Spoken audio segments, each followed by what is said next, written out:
Just a quick update. You guys heard my video earlier about the water and the oil. I got it, everything put back together. You seen, my crankcase cover was off and all that. It's good to go. Flushed it out. Turned it over whenever I had that old gas in it. Washed everything out. Drained it back into a bucket. And then took a rag. Kind of wiped up any extra gas and water residue and filled it up. Runs alright. It's acting a lot better today, but of course right now it's probably about 37 degrees, so it's a little warmer. I took it. That's the field I'll be sickle mowing this year. I'm actually hopefully getting my at least one sickle mower tomorrow. It'll need a little bit of work, but I'm hoping that if everything's free and I'll replace the tire on it, I'll still have to get the brackets put on the side. I gotta go get some carriage bolts for that.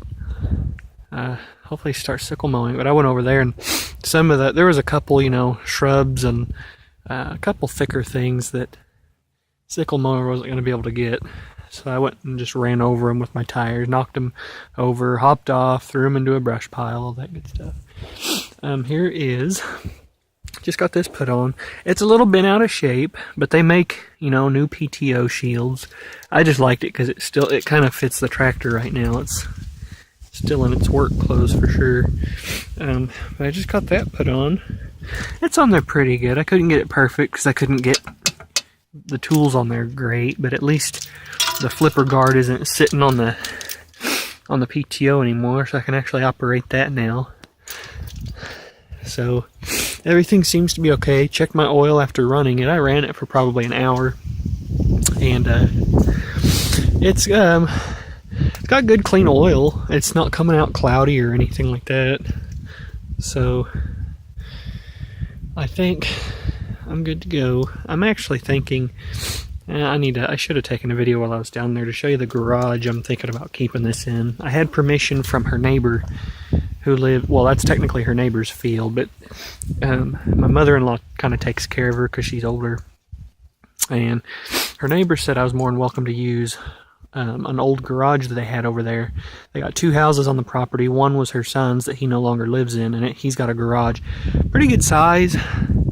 It's got a pretty low door though, so I don't know if this thing's gonna fit or not. Worst come to worst, I'll cut off, that top 6 inches of the stack and see if it'll fit. Because, that's just a pipe. I was gonna replace that anyways.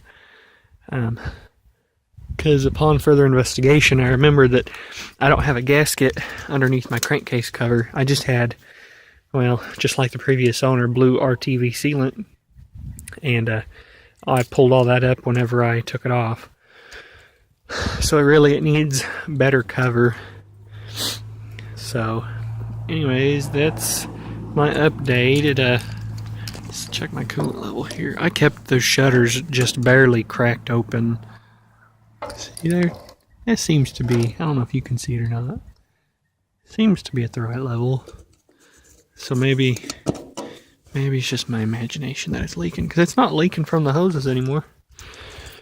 My hoses are all holding really well, especially with those new clamps and rebuilt radiator. Kind of funny, those were brand new bolts in there. They're already rusty. Poor carburetor, I just had rebuilt already. Showing signs of use. But, alright, sorry for keeping you guys. I'm just remember, I update on this thing for me and for my kids or whoever owns this one of these days.